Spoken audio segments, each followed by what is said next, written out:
Guidelines lang. Eto, pwede mo na tong ipasok kay Cash Receipt Journal kasi na-go ko naman na to. Nabigay na natin to kay Eden nung kahapon pa, tapos ngayon. 'Di ba kahapon nagbigay tayo ng pang 4, naalala mo? So, o yun. For sure naman na na-deposit na nila yan. Nabigay ko na yun. Automatic nabigay na. Kasi ang lumalabas kasi si Sir Nestor. Yung messenger siya ang nagde-deposit. Ayun. Tapos, una mong date dito sa Cash Receipt Journal, check date. October na, 10/03/2024. Control C. So, ayan, 10/3/2024, lahat yan.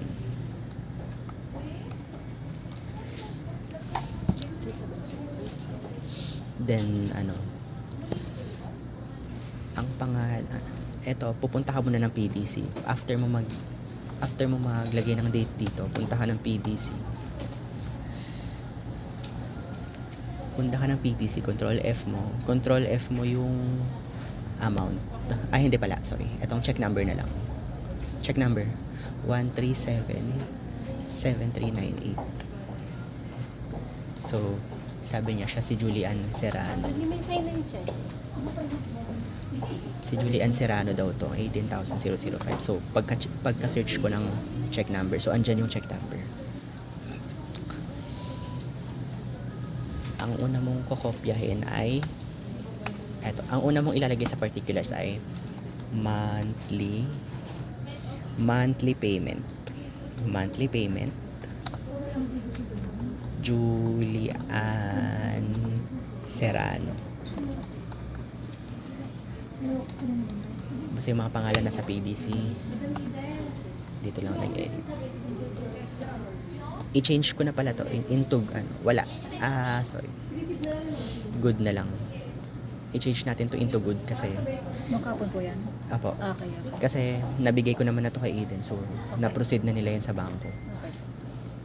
Kung kailan natin binigay, doon po i-good o kung kailan nila deposit. Pwede kung kailan mo binigay kasi sure naman na i-deposit nila yun. Pwede naman. Ang magbabago lang tayo sa bank reconciliation kapag nandito na yung amount sa passbook na to. Kapag pumasok na dito yung amount sa passbook na to, saka lang tayo magbabank reconciliation. Dito muna tayo sa Cash Receipt Journal. Gagawan muna natin. Tapos, ang reference doc mo dito is eto.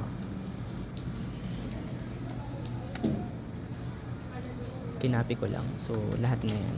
Tapos, eto. Tsaka V. So, lahat yan. So, eto, fixin na nandyan. So, kung ano yung kasunod, 189 na. Okay. Check number. Anong check number mo? Andito naman. So, 1377390. So, lahat na yan. To. Then, magkano yung amount, yung cash in bank ikano, magkano yung amount na dineposit sa kanya, dineposit natin pala, 18,005. Lease receivable, ganun din, 18,005. Deferred finance income, ang deferred finance income is yung interest. Control C. Tapos eto, tsaka V. Then, baliktarin mo lang to, 9596.49.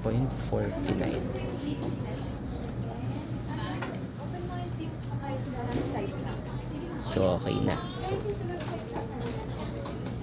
okay na yan. So, Wait lang sir. apa, why? Lang sir. Picture ko lang yung part lang na yan. Huwag niyo po muna i-hide. Sir. Tapos ayan. Kailan ka nag-deposit? 3. 10/03/2024. Based to sa deposit slip kung kailan ka nag-deposit. Control S ko na. Tapos, Picture ko lang ulit lang sir. Sorry. sisend ko na sa itong videos. Okay. Then ito, since tapos na to, ihiwalay mo na. Next, 3.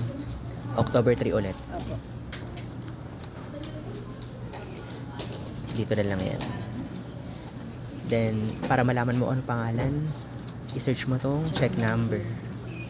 dito sa PDC, loans, control F. Ay, sorry, ito. 301505. Siya. Control C, good mo na. Then, ang pangalan niya ay Randy De Leon. Monthly payment. Randy De Leon. Tapos, reference document number. Ito lagi. TBR 2023. Kung ano yung account number na nakalagay dun. Tapos, JV number mo, kasunod nito, 89. Tapos, ang check number, kung anong check number, 301505, dun din. Control C. Tapos, shift down. Then, ito, tsaka ito. Then, kung magkano ang amount na dineposit natin, 13,791. 13,791. Tapos, deferred finance income, yung interest deferred. Control C. And, this one, copy values. Then, baliktarin mo lang. Magiging negative to. 7251.93. Pwede na natin yan gawin. So, yan. Ganun lang. And then, ito yung mga na-deposit na yung nabigay mo na kay Eden. Pwede na yan. Saka mo lang siya ipapasok dyan sa cash receipt journal. Next, 4. 10/04/2024. Para malaman yung pangalan, pupunta kay... Ito hindi ko pa wala na 10/3 lang to.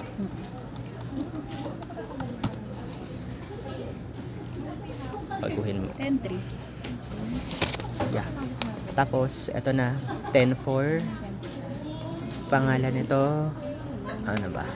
Control F. 337868. Ayan. Dean Kane Hernandez. Good ko na muna yan. Kasi tapos na yan. Ngayong araw lang yan eh. So, ngayon na nila deposit. October 4. Tapos, monthly payment, pangalan niya, Dean Hernandez. Dean. Monthly payment, Dean Kane Hernandez. May mga past months din ako na ito, ma'am. Pwede mo naman i-ano. Opo.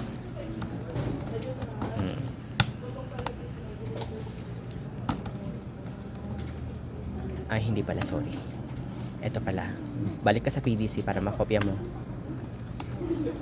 Kasi magkakaiba yan. Kung anong account number, yun ang nasa reference doc. Tapos, CV number, ang kasunod nito, 90. 90.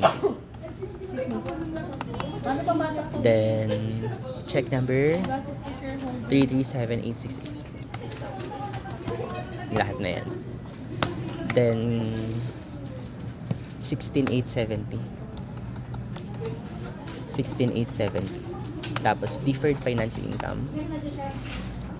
Yan. Ito. Tapos, 8237.7. Negative lang din yung nasa finance income. So, ganito yung format, ma'am. Oo nga. Kailangan ko mapasok na yung So, ito. Lagi ka mag-open ng PDC para makuha mo tong deferred. Tas, yung amount din. Ito. Kung magkano yung i-deposit mo man. advances. So, pwede na natin to i-good. Coloran na natin to. 10/4/2024. O, yan. So, yan. So, since tapos na ako edit, save ko muna. Pero, wala muna tayong gagalawing sa bank reconciliation hanggat hindi pa natin na-update Yung ano? yung passbook. So, kailangan mapa-update natin to.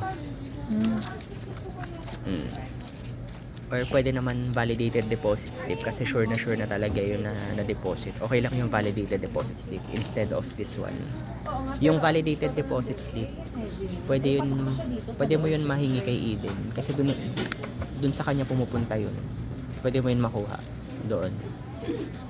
Bakit ano po yung na-update yun? Ito kasi itong pinaka-bank statement, ito sure na talaga to na nandun, na pumasok yung account natin. Makikita mo talaga. Kapag pumasok na po itong mga to. Yes po. Kaya ang maganda ay ano mo to, ipa-update mo to para makapag-bank recon ka. Kasi ang entry mo dito sa bank recon, ang magiging entry mo dito sa bank reconciliation, example lang nga, pag nakita mo na, pero hindi ko pa to gagawin. Pag nakita mo lang naman yung amount. So, same lang din. For example lang to. Ay, dito na lang ako sa... sige. Pwede naman. Tapos, yung balik tayo dito. Balik ka sa cash receipt journal. For example, ito, nakita natin sa bank statement, itong amount na to. Apo. Copy mo tong hanggang GV number. Control C ka. Tapos, bank recon. Then, hindi pala, sorry. Kakopy mo hanggang reference doc pala. Ito lang. Particulars and reference doc dapat dalawa.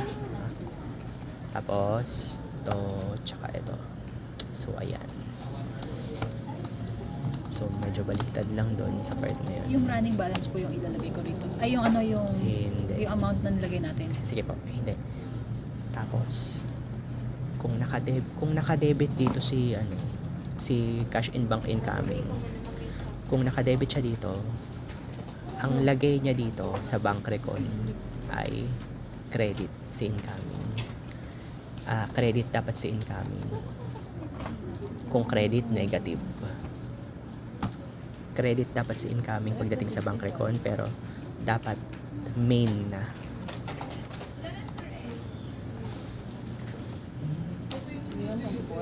Main. Pagdating ng bank recon, main ang debit, tapos ang credit incoming. Huli. Kasi dito naka-debit sa kanya, tapos binaliktad natin dito sa bank recon credit. So ganun yung bank recon. Ito na yung pinaka-last. Lamig. So once na nag-edit ka, gumagalaw to. Gumagalaw yan. Gumagalaw tong dalawa. Pero wala pa na. Pero sample lang natin to ha. Tanggalin ko to. Burahin ko muna. Ay, wait lang. Picture ko lang. Sige. Pero dahil meron siyang 80, pero dahil isa lang, ay 100,000. Sample lang naman. So sample lang to. Burahin ko muna. Tanggalin ko na. Pero kapag naman disbursement journal, na-inentryhan na natin to eh. So ito, kapag ganito, ganito lang din, kopyahin mo na lang. Kung halimbawa magbabank recon ka ng disbursement journal, control V. So ganyan. Ang debit mo dito, kasi pabayad to, palabas na pera, is magiging debit outgoing ka. Debit outgoing. Then, credit main. Sir, wait. Picture ko lang yung sa disbursement. Sa disbursement, kasi makikita mo sa disbursement, kung naka-credit sa disbursement, dapat naka-debit itong outgoing doon. Naka-debit yung outgoing dito sa bank recon. Then, yung main, siya yung negative side, 1501691.67. Ayan yung entry kapag nagbayad ka. Ganyan yung entry kapag nagbayad ka. Okay, kapag nagbayad ka, ganyan. Pero kung nagpasok ka ng pera, baliktad to. Debit main, credit incoming. Pero wag mo kapag na nagpasok magbabank ka ng recon pera. kapag wala ko sa passport. Yes, wala pa. Ipa-update mo muna. Or else, pwede naman yung validated deposit slip na kasi ganun din naman, pumasok na rin yun. Makikita mo rin yun. So, yun. Magpapa-update ang passport kapag nagawa ko na to.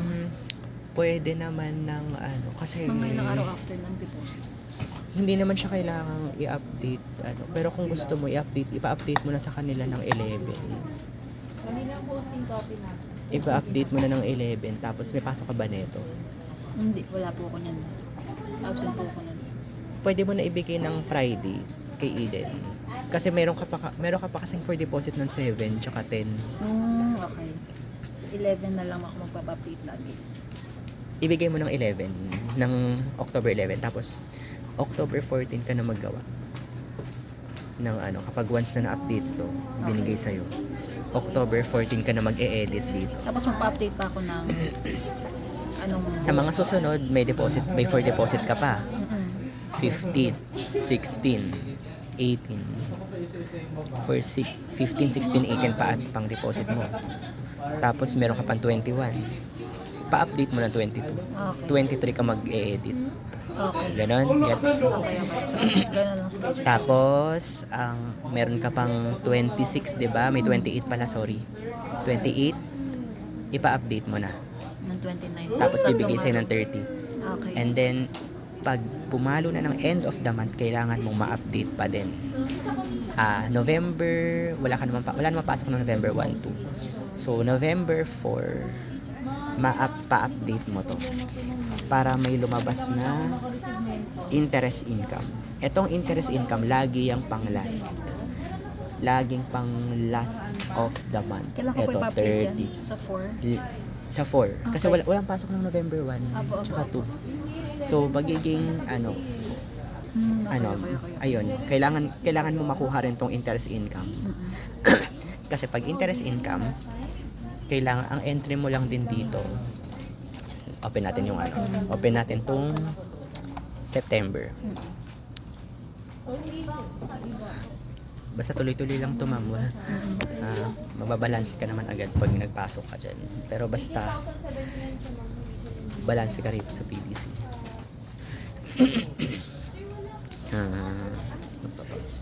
Tapos, ito ay September. So, sa September, pag mag-e-entry ka ng interest income, ma'am. Ay, sorry. Ito, interest income. Sa cash receipt journal ka muna. Ito yung, gayahin mo na lang to, ma'am. Open ka na lang ng other month, Pero baguhin mo to. Gawin mo October kasi October din gagawin mo. Ayan, tayo mo. Ang entry mo lang, incoming, cash in bank incoming, and credit, interest income. So, ganun lang. Tapos yung amount po yung... Wait lang. Aray ko, sana pa ako. Si Ma'am Kylie nagsasabi sa'yo, etong dalawa.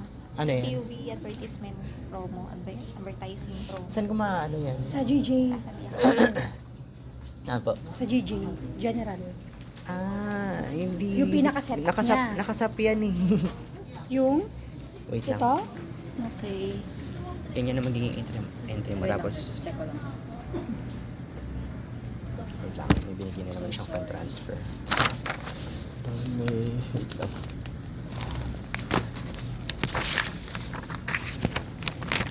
Tapos, pagdating sa bank recon, baliktarin mo lang tong CN, incoming. Magiging credit to. Baliktarin mo lang to, credit. Tapos, ang magiging debit na to is main, cash in bank main. Ito, tingnan mo to.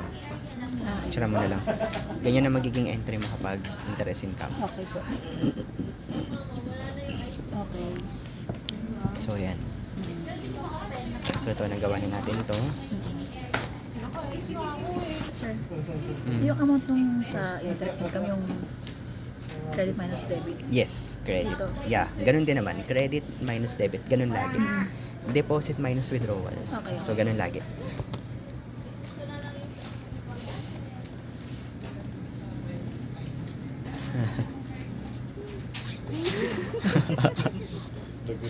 Malalagot ako. Next week. Basta yung pinaka-importanteng reminder ko sa'yo, bantayan mo to, kailangan mag-deposit ka talaga. Mag-ano ka ng schedule lang, sir, para maayos. Tsaka yung, kailangan makuha mo yung car and motor loan kay Eden, yung cheque. car and motor loan na check yung sinabi ko kanina. Yung tatlong check yung iaano ko. Hindi. Car and motor loan. Yung pinakita ko sa'yo kanina. Kailangan makuha mo kay Eden yung check eh. Ito. Halimbawa, ito lang. Ito yung recently lang. Makukuha mo yung cheque. Ang cheque kukunin mo. Tapos hingiin mo sa kanya yung ganito. Ganito may amount na kahit hindi ka na mag-search sa FB03. Sige, picture mo. Hindi, ito siya. Yung check. Ito ano to, deposit slip to. Kapag once na nakuha mo yung check kay Eden, ito ay car loan and motor loan. Ipangalan mo siya kay Ma'am Shirley. Yung deposit slip. Kasi nakapangalan lagi kay Ma'am Shirley yung check sa ano, car and motor loan. Sir, pwede pa kayo i-video ko lang. Sige lang. Ulit. Kapag car and motor loan, payable to Shirley, to Ma'am Shirley. Kaya ang gagawin mong deposit slip, Ma'am Shirley. Tapos andito yung ano, tingin ka na lang dito sa ano. Eto, Shirley Zay. Ito yung kanyang account number. Bangko, tapos account number. So, ayan. Pag nakuha mo na tong cheque, mag-prepare ka nito. Shirley, account number niya. Tapos, check mo yung peso, kung anong date ka magde-deposit. Basta banking days ha. Weekdays. Tapos, Metro, kung anong pangalan ng cheque, Metrobank. Metrobank, Marino. Tapos, ito account, ito check number. Dito may lagay. Sige. Photocopy ko lang siya. Photocopy mo muna. Para may copy ka. Mm. Tapos 87,390.41. Ganon. Kung ano amount nun, ganun din. Tapos itong total, ayan. Ilagay mo lang yan. Tapos, Pwede yan. hihingi ko nito. Yan, hingi ka. Kasama yan doon. Kasama yan doon pag hiningi mo kay Eden. Tapos bibigyan ka niya ng receiving copy. Magpipirma ka doon para makuha, bago mo makuha yung check. Eden or Ma'am Pinky. Pwede sa kanilang dalawa kahit sino. Ganon. Pag wala si Eden, pwede si Ma'am Pinky. Pwede mo sabihin. Pero kailangan mo makuha rin yung car and motor. Bukod sa magde-deposit ka ng other client sa labas na ito yung yun, kailangan yun.